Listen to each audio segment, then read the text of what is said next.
일본 공산당과 천황의 공생관계.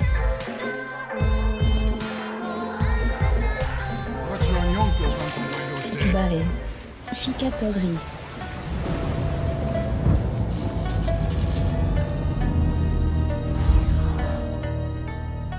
1947년 5월 3일 일본 헌법의 시행 후 일본 공산당 소속 의원들은 국회계 회식에 참가하지 않았습니다. 68년간 보이콧하다가 2016년이 되어서야 참석하기 시작하였습니다. 그런데 왜 그렇게 그 오랫동안 국회의원으로서의 의무에 혜택, 불참했었을까요? 왜? 바로 천황이 참석하여 개회 식사를 행하기 때문입니다. 일본 국회의사당에 가보시면 영국 여왕 전용 의자처럼 천황의 전용 왕좌가 마련되어 있습니다. 영국 같은 경우에는 왕년 해가 지지 않는 대영국 제국에 걸맞은 화려하고 고급스러운 왕좌이죠. 영국은 몇백 년의 전통을 거슬러 올라가 국왕이 의회를 개회하고 있습니다.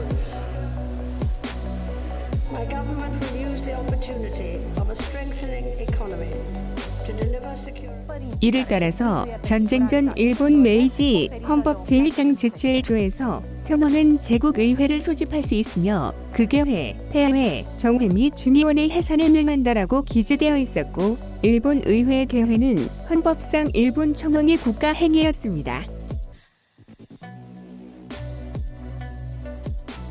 현 일본 헌법에서는 천황은 국가의 상징으로 칭해지고 있고 그의 의무와 권리는 헌법상 제한적으로 명시되어 있습니다. 헌법에는 천황이 국회를 소집한다는 조항은 있으나 어딜 봐도 천황이 국회를 개회하거나 개회 식사를 행하여야 한다는 조항은 없습니다. 다만 이를 유추할 만한 애매모호한 조문이 있다고 하다면 아마 동조 제10항일 것입니다.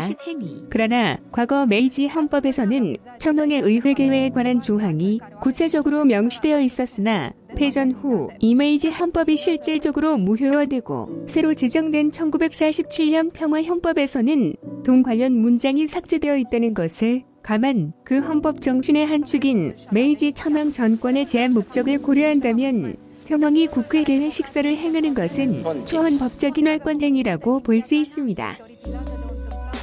本日第189回国会の開会式に臨み 평화헌법의 제정 과정을 보면 일본 정부 측은 메이지 구헌법의 큰 틀을 유지하면서 포츠담 선언과 미국 측의 요구를 유연하게 받아들여 수정, 제정하려고 했습니다만 미국 측이 반발, 이 계획을 전격백지화시킵니다. 미국 측은 영미법의 헌법 정신을 축으로 하는 조안을 일본 측에 밀어붙입니다. 최종안에는 천황의 국회 개회 조항은 삭제되고 물론 새로 제정된 헌법에는 동조가 없습니다.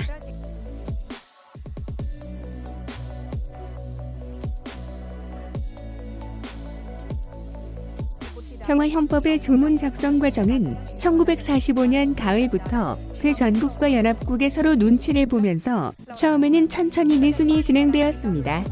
그러나 소련이 극동위원회를 통해 재헌 과정에 직접적인 영향력을 행사하려 하자 미국, 일본 측은 애매모호한 문장이 다소 있다고 한들 미국 측의 자유민주적인 조항이 다소 수용되지 아니한들 일본의 천황 중심 제국주의의 흔적이 일부 남아있다고 한들 미국 측은 소련의 공산주의 사상의 확산을 과도하게 염려한 나머지 후다닥 헌법 작성 작업을 서둘러 1946년 봄쯤 되면 일단 영문 최종안이 만들어집니다. 그리고 영문 문장이 영미법상의 전문적인 법률용어로 구성되어 있다고 하며 직번역문은 어색하고 이해하기 어렵다는 지적이 있어 번역과정과 구어화를 일본 정부 측에서 전담 진행하면서 일문 헌법 최종안은 최대한 일본 측에 유리하게 번역되어 작성됩니다. 그리고 제국의회에서 약간의 수정이 이루어진 후 일본 천황이 콩국서를 찍게 되고 1946년 11월 3일에 공포되어 1947년 5월 3일부터 시행됩니다.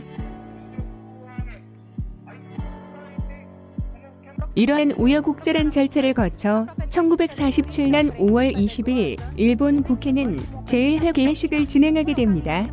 이때 황실 의전실과 국회 사무국 그리고 내각 국내청에서는 천황의 개회 식사에 대해 고민합니다.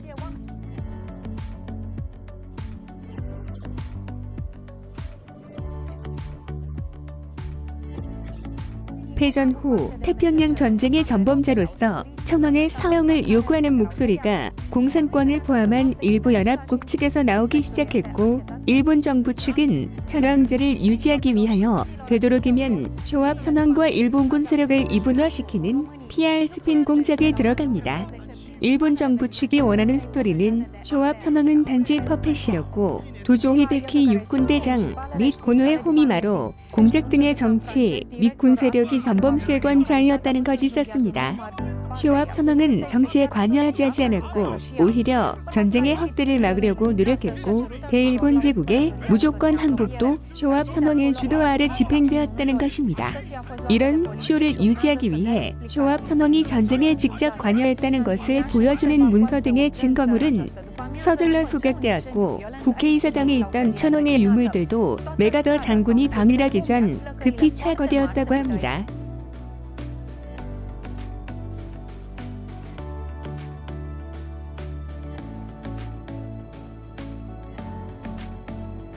(1947년 5월 20일) 제1회국회의 회식을 진행할 때 일본 정부 측에서는 천황의 개회 식사를 원했지만 아직도 극동국제군사재판이 진행 중이었고, 천황의 전쟁 책임사를 주장하고 있었던 소련을 포함한 일부 연합국의 눈치를 봐야 하는 상황이었습니다. 그러나 여러 채널을 통한 메가더 장군 측과의 뒷거래, 협상 후 천황의 짤막한 연시 인사 정도라면 오케이라고 확인한 후 제1회국회 개회식이 진행됩니다.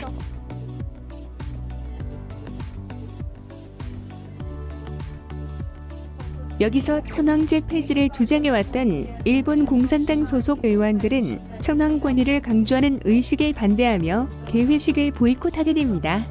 그런데 조금 궁금하지 않으세요? 그렇게 극우 반공주의자라고 했던 메가더 장군의 철통 지배하에 있던 준겸 군정 시대에 어떻게 일본에서 공산당이라는 정당이 존속할 수 있었을까요? 글쎄요, 일종의 악마와의 거리라고 할까요?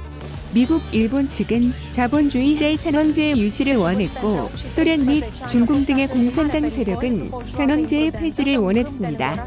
여기서 하나의 딜이 만들어집니다. 일본 공산당을 정당으로 인정하는 반면 천황을 국가의 상징으로 인정하는 것이었죠. 퀴프로코라고 할까요?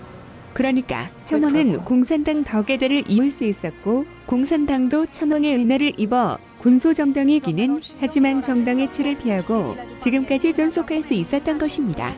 그러니까 일본 공산당과 천황은 공생관계인 셈이죠. 시청하여 주셔서 감사합니다. 일본 공산당과 천황의 공생관계. Sbae. Ficatoris.